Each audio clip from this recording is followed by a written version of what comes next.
This video is related to those candidates who are in provisional candidature, who are in the list of provisional candidates. कुछ candidates ने message किया था कि provisional candidates के साथ क्या होगा नहीं होगा इसके संबंध में। एवरी टाइम आप देखते हो कुछ कैंडिडेट्स के नेम जो होते हैं in the reference roll number जो होते हैं वो आपके प्रोविजनल लिस्ट में होते हैं।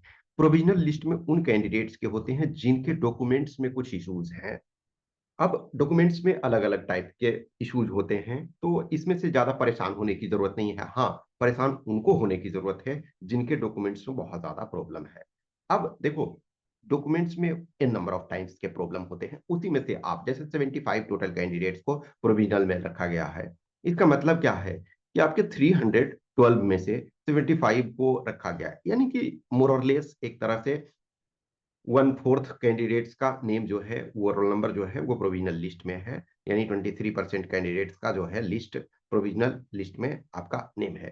तो देखो, इसमें से क्या करना है, आपको जो भी कैंडिडेट्स का जो जो इशू है उसको वन बाय वन आपको हैंडल करना है। जैसे कुछ सिंपल, कुछ कैंडिडेट्स ऐसे हैं जिनके फादर्स के नेम में इशू है। फादर के नेम में इशू इन द सेंस है ना, कि जैसे किसी ने ओबीसी सर्टिफिकेट बनाया, तो जो आपके 10th मेनली लिया जाता है कि 10th का जो सर्टिफिकेट है उसमें कुछ डिफरेंट है, और आपने जो ओबीसी सर्टिफिकेट या EWS certificate, SC certificate, ST certificate बनाया उसमें डिफरेंस है। तो उसमें आपको जो है एफिडेविट देना पड़ता है, उसमें से कोर्ट से बनवा करके।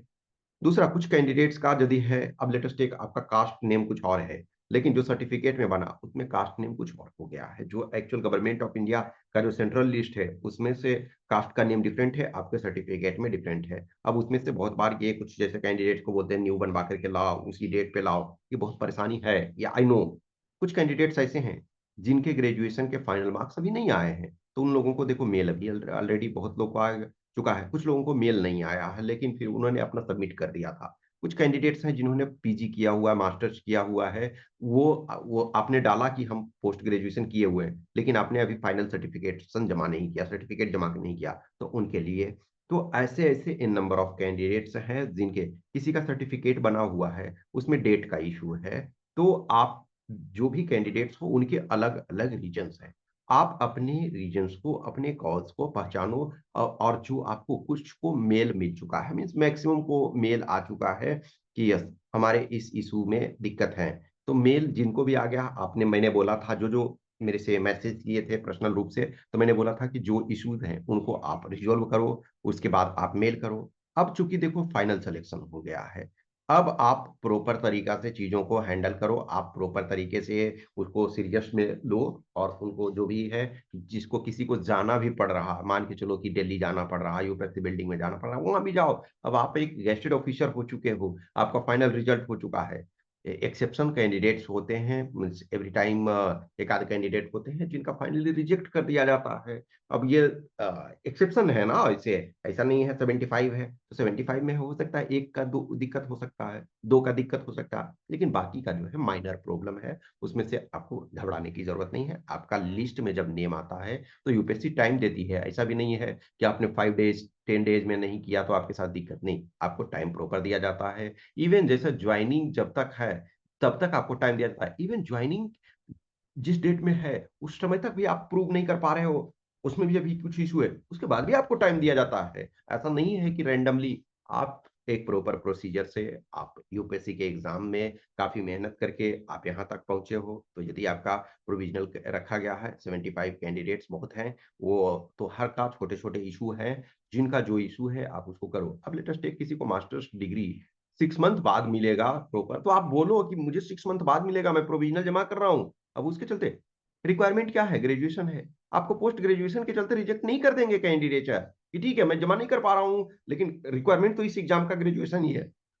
तो ये सारे जो भी है कम्युनिकेट करते रहो, हमेशा ध्यान रखो गवर्नमेंट में क्या होता है। आप कम्युनिकेशन बैरियर ना रखो, कम्युनिकेशन को ब्रेक ना करो, कम्युनिकेशन आपका चलते रहना चाहिए। यदि वो कुछ मैसेज करते हैं आप उसका रिप्लाई करो, थ्रू डाक, थ्रू मेल, जैसे भी आपको हो सकता है वो उस चीज को करते रहना चाहिए। यदि जरूरत है तो हम पर्सनली विजिट कर सकते हैं, क्योंकि आप सेलेक्ट हो चुके हो। जब आपने अपनी एनर्जी लगाई, कुछ लोग हो 3 इयर्स 4 इयर्स से कंटिन्यूअस मेहनत कर रहे थे, कुछ है वो फर्स्ट अटेम्प्ट में ही किए हो, लेकिन उससे कोई फर्क नहीं पड़ता। तो आप अपना कम्युनिकेशन करो, जो जो इश्यूज हैं उसको रिजॉल्व करो। किसी में ब्लॉक से जाना है, करके काम करना है, ब्लॉक से करवाओ। देखो आज आप सेलेक्ट हो चुके हो, ब्लॉक में नहीं होता है, आप सब डिविजनल ऑफिसर से मिलो, एसडीओ एसडीएम जो भी है एक तरह से। उससे नहीं होता है, आप डिस्ट्रिक्ट मजिस्ट्रेट से जाकर मिल सकते हो। आप एक गेस्टेड ऑफिसर हो, एक आईएएस वो भी बने हैं, जो डीएम है वो भी आपके ही पे स्केल वाले हैं, वो भी उसी ऑर्गेनाइजेशन से। तो आप गेस्टेड ऑफिसर अब हो गए हो। तो उसमें से जहां हो सकता है, जहां से आप सर्टिफिकेशन के लिए आप अपने यूनिवर्सिटी वगैरह में भी आप उनको बताओगे, यस मेरा जल्दी किया जाए, या जो भी है मेरा सिलेक्शन हो चुका है यूपीएससी के एग्जाम में, तो वो आपको कंसीडर करेंगे। उसके बाद पर्सनल लेवल पे कुछ क्वेश्चंस क्यूरी डाउट्स होगा तो आप मैसेज कर सकते हो। ये हमारा आपसे कम्युनिकेशन चलता रहता है। आप सेलेक्ट हो गए हो तो ऐसा ठीक है कि अब आपको बहुत ज़्यादा ज़रूरत नहीं है हमसे, दैट्स फाइन। लेकिन अभी ठीक है, ये जर्नी है। बहुत ऐसे कैंडिडेट्स हैं जो 5 इयर्स पहले सेलेक्ट हुए, लेकिन अभी चल रहा है, कम्युनिकेशन चलता रहता है। कम्युनिकेशन किसी से रखने में ऐसा नहीं है कि नुकसान हो रहा है, ठीक है, मतलब जर्नी चलता रहता है। कुछ क्वेश्चन क्यूरी है तो आप मैसेज कर सकते हो। और ऑब्वियसली है जो सेलेक्ट नहीं हुए हैं उनके लिए अभी जर्नी लंबा चलेगा। Okay, thank you.